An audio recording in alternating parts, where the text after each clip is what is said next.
வணக்கம் நண்பர்களே, வாழ்க வளமுடன். சர்வம் சக்திமயம். நான் உங்கள் ஜோதிடர் டாக்டர் ஓம் சக்தி ராஜா. நம்ம ஆணி மாதத்தினுடைய பலாபலன்களில் பார்க்க இருக்கிறோம்.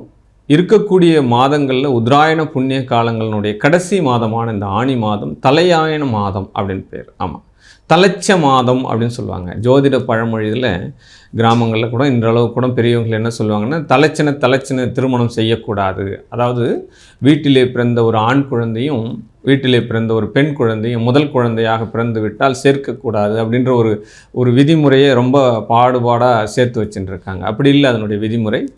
இந்த தலைச்ச மாதமான ஆணி மாதத்தில் பிறந்த ஒரு ஆண் குழந்தையும் அதே ஆணி மாதத்தில் பிறந்த ஒரு பெண் குழந்தையும் இருவரையும் சேர்க்கக்கூடாது அப்படின்னு தான் ஜோதிட சாஸ்திரம் சொல்லுது. இதுதான் திரிஞ்சு என்ன பண்ணுதுன்னா மாற்றி அமைத்து விட்டார்கள் அப்படின்னு சொல்லப்படுது.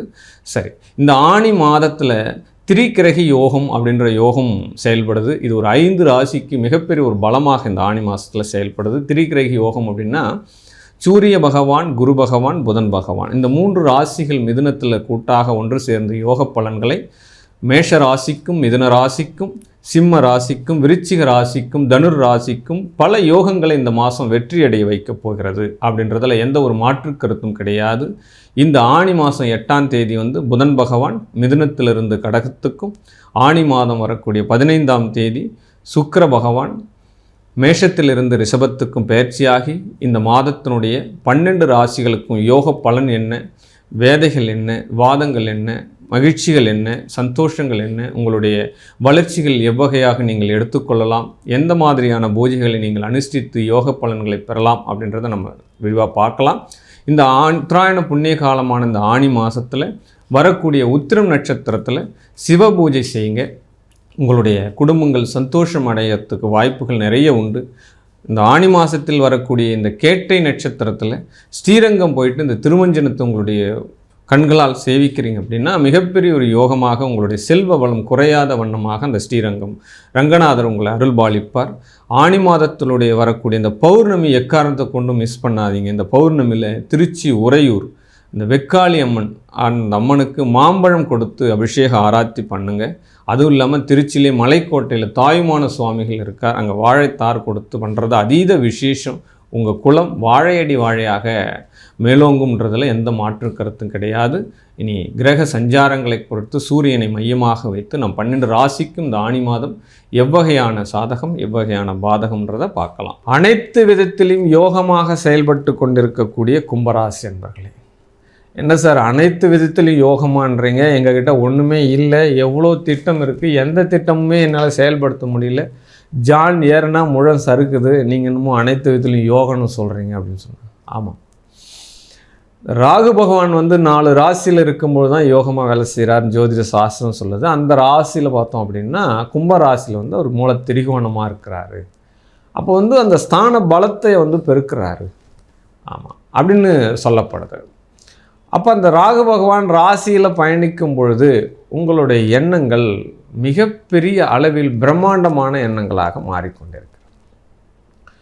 பஞ்சமஸ்தானத்தில் குரு பகவான் சஞ்சரிக்கிறார், புதன் பகவான் சஞ்சரிக்கிறார், சூரிய பகவான் சஞ்சரிக்கிறார். அப்போ 7க்குரியவன் 5ஆம் இடத்தினுடைய தொடர்பு வரும்போது தெரிந்த மனைவி, அறிந்த மனைவி, புரிந்த மனைவி, காதல் திருமணங்கள் நடப்பதற்குண்டான யோகங்கள் இப்பொழுது வேலை செய்யப்படுது. அப்போ ஏற்கனவே காதல் செஞ்சுட்டு இருக்கோம், பிரச்சனை ஆயிடுச்சு, நிறைய மனக்கருத்துகள் ஆகி போச்சு, அது மறுபடியும் நம்ம உண்மையான காதலாக இருக்குது, நான் என்ன பண்ணுறதுன்னு தெரியல, நான் அவளை விட்டு பார்க்காம இருக்க முடியல, ஒன்றா சேருவோமா சேர மாட்டோமான்ற கொஸ்டின்லாம் நிறைய பேருக்கு இருக்கும் இல்லையா? கண்டிப்பாக உங்கள் காதல் இப்போ ஜெயிச்சிரும். உண்மையான விஷயமா இருந்தால் அது ஜெயிச்சிரும் கண்டிப்பாக.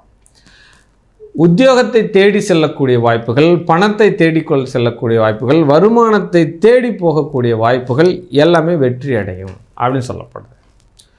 புது வண்டி வாகனங்கள் வாங்குறது, என்ன சார் பழசாக வாங்கலான்னு பார்க்குறேன் சார், பையில் வேறு ஃபண்டு இல்லை, நான் என்ன பண்ணுறது, இதையே சீர் பண்ணி ஓட்டிக்கலாமா, இன்னும் கொஞ்சம் நாளைக்கு போயிட்டு அதெல்லாம் சேர்ந்து தாராளமாக புது வாகனங்கள் வாங்கலாம், வீடு மனை வாங்கலாம், விற்கலாம். கட்டுமானத்துறையில் இருக்கக்கூடியவர்களுக்கு யோகமாக வேலை செய்ய போகிறோம்.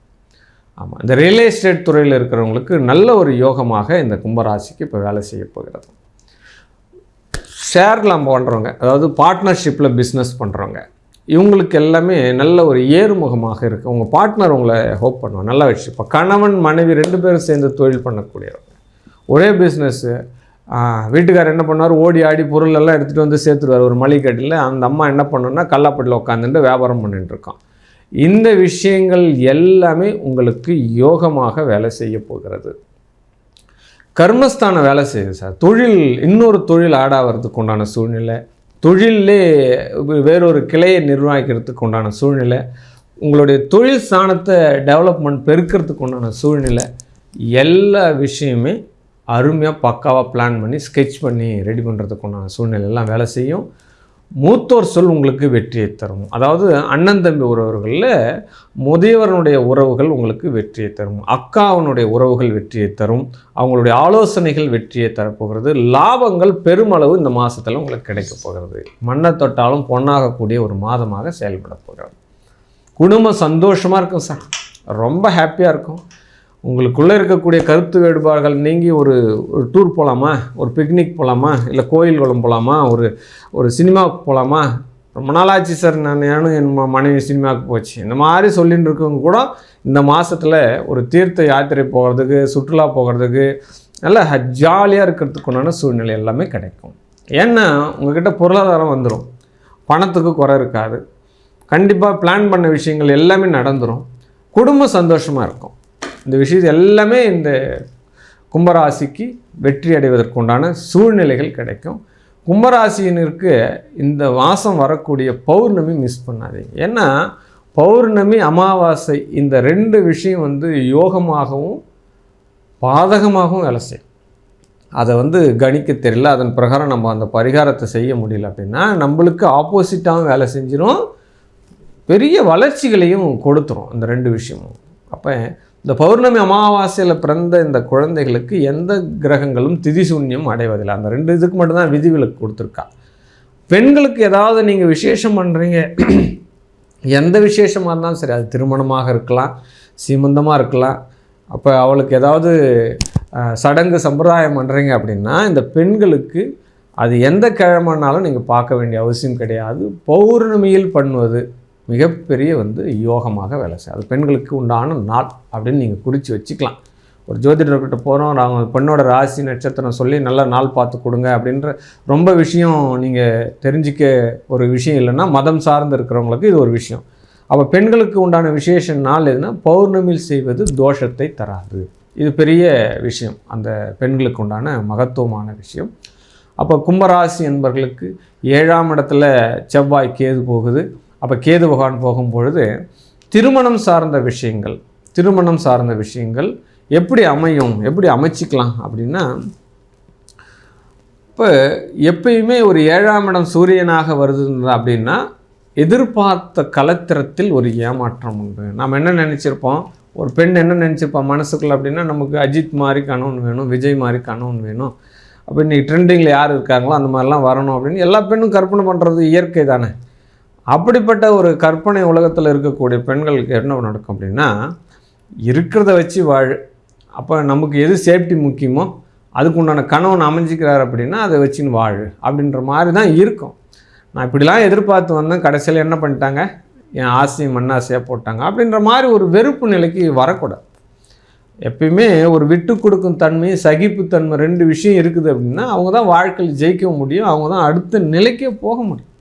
ஆமாம், ஒரு சின்ன வரி தான் பல அவமானங்களை கடந்தவன் தான் தலைவன் ஆகிறான் அப்படின்னு இந்த பொன்மொழிகள் இதெல்லாம் ஏன் முன்னோர்கள் எழுதி வச்சுட்டு போயிருக்காங்க அப்படின்னா, வாழ்க்கையில் வரக்கூடிய ஏற்ற இறக்கங்கள், இன்பம் துன்பங்கள் எதுவும் நிலையானது இல்லை, அந்தந்த காலகட்டத்திற்கு வந்து போகும். அப்படி வந்து போகும்போது அதெல்லாம் நம்ம சமாளிக்கிறதுக்கு, நம்ம மனதை பக்குவப்படுத்துறதுக்கு ஏற்கனவே அனுபவசாலிகள் சொல்லி வைத்த விஷயத்தை தான் நம்ம கடந்து போகணும். ஏன் சொல்கிறோம் அப்படின்னா, இந்த கும்பராசிக்கு 7ஆம் இடத்தால் எப்பொழுதுமே என்ன பண்ணும், ஒரு ஏமாற்றம் தான் கிடைக்கும். அந்த ஏமாற்றத்தை நீங்கள் வாழ்க்கையில் பாசிட்டிவாக எடுத்துக்கணும், அப்ரோச் பண்ணிங்கன்னா நீங்கள் வாழ்க்கையில் ஜெயிச்சுக்கணும். அவ்வளோதான். அந்த இடம் மட்டும்தானே ஃபால்ட்டு, சரி அந்த இடத்துக்கு உண்டான வழி என்னவோ அதை மட்டும் நம்ம சரி பண்ணிக்குவோம் அப்படின்னு நினச்சிக்கணும். அதே காலகட்டத்தில் இந்த ஆனி மாதம் டாக்குமெண்ட் சார்ந்த பிரச்சனைகள் உண்டு. ஆமாம், நீங்கள் இடம் வாங்குறீங்க, விற்கிறீங்க அப்படின்னா அந்த பத்திரம், கையெழுத்து, செக்கு, ஜாமீன் கொடுக்கறது, இந்த விஷயங்களில் கூடுதல் கவனமாக வேண்டும். நரம்பு சார்ந்த வியாதிகள் வர்றதுக்கு உண்டான வாய்ப்புகள் உண்டு. ஏற்கனவே எனக்கு தலை ப்ரெஷராக இருக்குது, தலை ஒரு பக்கமாக தலை வலிக்குது, இல்லை கழுத்து நரம்பு இழுக்குது, நான் படுக்கும்போது என்னுடைய கால்கள் வந்து இழுக்குது, அந்த நரம்புகள் இழுக்குது, இந்த மாதிரி சொல்லின்னு இருக்கவங்களுக்கு எல்லாமே கூடுதலான மருத்துவத்தோடு நீங்கள் சம்மந்தப்படணும் அப்படின்றத நீங்கள் தெரிஞ்சுக்கோங்க. முக்கியமாக இதுக்கு பரிகாரமாக என்ன சொல்லப்படுது அப்படின்னா, திருநங்கைக்கு ஏதாவது உங்களால் முடிஞ்ச உதவிகளை செய்து கொண்டுங்கள். பெருமாளினுடைய ஆலயங்களை சனிக்கிழமை தோறும் சேவிச்சுட்டு வரீங்க அப்படின்னா இந்த ஆனி மாதம் மிகப்பெரிய ஒரு யோகமாக இந்த கும்பராசிக்கு செயல்படுகிறது. வாழ்க வாழ்க வாழ்க.